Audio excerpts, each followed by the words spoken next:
बोलता है। और जहां तक इज्जत का सवाल है, इज्जत जो इस्लाम ने दिया है वह कोई दूसरा मजहब नारियों को दे ही नहीं सकता है। इस्लाम ने तो कहा है कि नारियों के पांव के नीचे जन्नत है। इस्लाम ने तो कहा है माँ का चेहरा देखो तो हज मबरूर का अज्र मिलता है। माँ ने तो इस्लाम जो कहा है माँ की पेशानी चूम लो तो जन्नत की चौखट के चूमने का मजा मिलता है। इस्लाम ने तो बाप की जायदाद में औरतों को हिस्सा दिलाया। इस्लाम ने शौहर की प्रॉपर्टी में औरत को हिस्सा दिलाया। इस्लाम ने बेटों की जायदाद में माँ को हिस्सा दिलाया।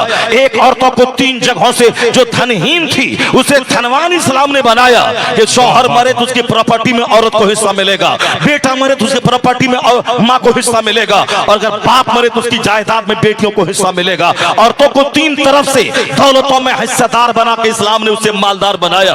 औरतों को चूंकि वह कमजोर है इसलिए मोटी चादर डाल दी ताकि कोई कोचिंग सेंटर में कोई दरिंदा इस पर हमला न करे, स्कूल में कोई दरिंदा इस पर हमला न करे, रास्ता चलते कोई लुच्चा लफंगा इस पर हमला न करे। ये पर्दे की चीजें छुपी रहे, वरना जब से जींस और टी शर्ट चला है आए दिन अखबारात में खबरें आ रही हैं कि औरतों का किडनैप हुआ, 10 बच्चों ने मिलकर उसके साथ गैंग रेप किया, फिर बेइज्जती से बचने के लिए उसको ज़बह कर दिया। यानी पहले किडनैप करना, फिर गैंग रेप करना, इज्तिमाई आबरूरेजी, उसके बाद फिर उसको कत्ल कर देना। हिंदुस्तान का कोई अखबार इस तरह की खबरों से खाली नहीं है, चाहे वह दैनिक भास्कर हो, द टाइम्स ऑफ इंडिया हो, चाहे नवभारत टाइम्स हो, यानी हर अखबार में इस तरह की खबरें रोजाना छप रही हैं। और ये नारियों के सम्मान की बात कर रहे हैं, नारियों की इज्जत की बातें कर रहे हैं। नारियां बढ़ेंगी और नारियां पढ़ेंगी, बस ये खोखला नारा दे रहे हैं। या रोजाना नारियों की आबरू लूट रही है, यहाँ रोजाना औरतों को ज़बह किया जा रहा है, जहेज न लाने की वजह से उसको प्रताड़ित किया जा रहा है। मुसलमान फैमिली में अगर कोई एक कैरोसिन छिड़कर आग लगाने की बात होती है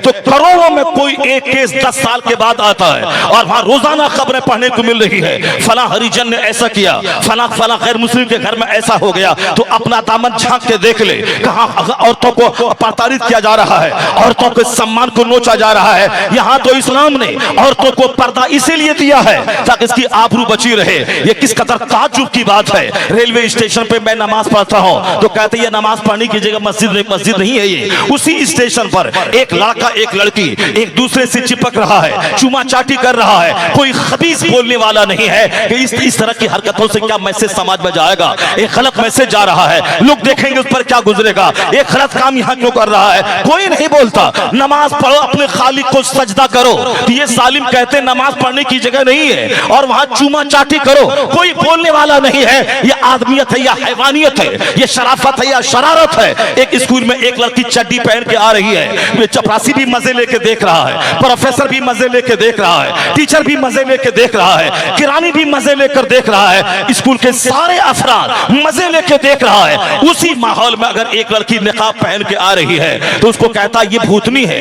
ये चुड़ैल है, ये आतंकवादियों की बेटी है, बदतमीज वहां नंगी आ रही है, कोई बोलने वाला नहीं। और एक औरत सर से लेके पांव तक हिजाब में आ रही है तो उसको सारे लोग नोच रहे हैं। कौन कहा कि शराफत बढ़ रही है, इल्म बढ़ रहा है, इल्म घट रहा है, शरारत बढ़ रही है, लोग हैवान बन रहे। मुस्तफा ने सच कहा था 1400 साल पहले, तुम जाओ अकूलो अक्सर साले का ज़मान, एक वक्त ऐसा आएगा अक्सर लोगों की अक्लें छीन ली जाएंगी। शरारत यही है कि निकाब अच्छा नहीं लगता और चड्डी अच्छी लगती है। क्या तू उसकी परवाह कर रहा है, क्या उसको खातिर में ला रहा है, क्या उसकी बात से सुनने के बाद तू नर्वस हो रहा है? ऐसा कभी नहीं होगा कि इन लुच्चे लफंगों को इज्जत मिले और अल्लाह के परस्तारों को जिल्लत का मुंह देखना पड़े। सिर्फ तू मुस्तफा का गुलाम बन, मुस्तफा की तहजीब को गले से लगा ले। इस छुछंदर और बंदर के पुजारी धाराशाही होंगे, मुस्तफा का मानने वाला गुलाम सारी दुनिया में इज्जत पाएगा, यहाँ हुकूमत पाएगा, यहाँ इज्जत पाएगा। जब मरेगा